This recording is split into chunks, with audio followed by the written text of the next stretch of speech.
Est-ce qu'on a déjà accusé un ami devant vous? C'est comme si votre ami était le mal personnifié.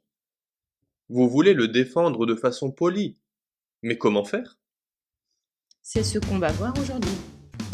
Bienvenue sur le podcast Mon coach de français, je suis Victor. Et moi, c'est Ali. Dans ces podcasts, on vous apprend des choses concernant la culture française. Mais pas que. On voit également des choses concernant le monde de la francophonie. Vous pouvez aussi nous suivre sur notre compte Instagram. Chaque jour, nous publions du contenu utile pour améliorer vos conversations de français. Abonnez-vous au podcast pour ne manquer aucun épisode. Et partagez-le, sans oublier le pouce en l'air. Raciste, antisémite, sexiste. Voilà quelques accusations qui frappent le célèbre reporter belge Tintin. Mais qui est Tintin?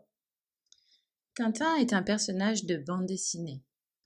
L'auteur est Georges Rémy, connu sous le nom d'Hergé. C'est un jeune reporter qui parcourt le monde. Il vit de belles aventures en compagnie du chien Milou. Il y a au total 24 albums, mais certains font polémique. Dans ce podcast, nous ne parlerons pas d'un album en particulier. Nous allons plutôt essayer de voir comment utiliser le conditionnel présent et le conditionnel passé pour défendre quelqu'un et se faire l'avocat du diable. Notre point de vue ne sera donc pas exprimé, mais je jouerai le rôle de l'accusatrice. Et moi, du défenseur ou plutôt de l'avocat. Dans l'album Tintin au Congo, on voit clairement que Hergé est raciste. Quand il fait parler les Congolais, il parle un français dit petit nègre. On les voit paresseux, ils sont présentés comme de grands enfants qui ont besoin d'être éduqués. C'est vrai qu'à première lecture, aujourd'hui en 2022, il pourrait sembler que cet album est xénophobe. Mais pourrait-on le replacer dans son contexte historique? C'était en 1931 que cette aventure de Tintin est parue. C'était un moment de l'histoire où le Congo était sous la puissance coloniale belge, et ce qui est aujourd'hui la République démocratique du Congo faisait partie donc de l'Empire belge. Hergé dira plus tard: J'étais nourri des préjugés du milieu dans lequel je vivais. C'était en 1930. Je ne connaissais de ce pays que ce que les gens en racontaient à l'époque. Les nègres sont de grands enfants, heureusement que nous sommes là, etc. Et je les ai dessinés, ces Africains, d'après ces critères-là, dans le pur esprit paternaliste qui était celui de l'époque en Belgique.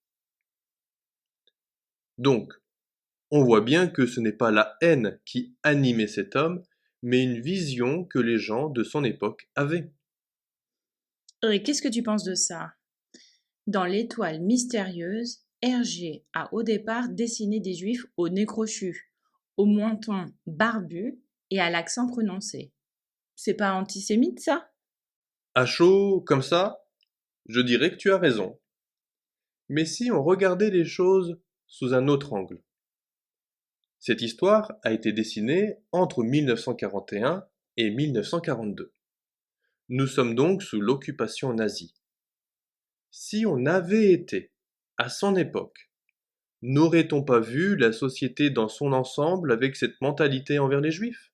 De plus, je tiens à ajouter qu'en 1943, donc avant la fin de la guerre, il change son fusil d'épaule et remplace les juifs par d'autres personnages. Si tu le dis. Mais en tout cas, tu ne pourras pas dire qu'Hergé n'était pas misogyne. Regarde, sur les 350 personnages qu'il a inventés, seuls 8 sont des femmes. Et quelles femmes? La Castafiore qui est insupportable, sa camériste qui s'évanouit pour un oui ou pour un non, enfin la femme du général Alcazar qui est tyrannique. Je comprends facilement ce que tu peux ressentir. Si je me mets à ta place, certainement que je ressentirais des choses comme toi. Mais, si on regarde les choses de plus près, on pourrait se poser la question. Quel message Hergé voulait-il faire passer? Est-ce que ce n'est pas tout simplement un univers de caricature? Il aurait tout simplement pu avoir pour objectif de faire rire son lectorat sans avoir ses mobiles qu'on lui prête. À présent, il est temps de voir comment le conditionnel a été utilisé pour défendre Hergé.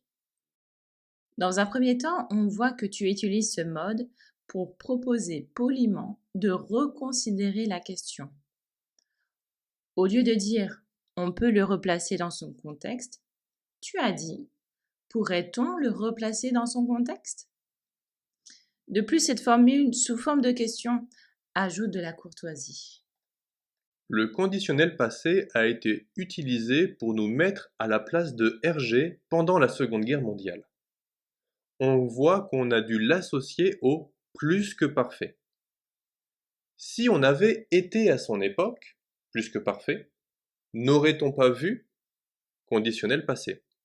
Encore une fois, le fait de formuler cela sous forme de question ajoute de la courtoisie. Dans la dernière intervention de Victor, qu'utilise-t-il? Le conditionnel présent ou passé? Et pourquoi l'utilise-t-il? Répondez dans les commentaires si vous suivez le podcast sur YouTube. Vous avez envie de tester votre compréhension orale? Participez gratuitement au test dans la description. Notre podcast est déjà terminé. On espère que cet épisode vous a plu. Si vous écoutez le podcast sur YouTube, dites-nous dans les commentaires ce que vous avez aimé et appris.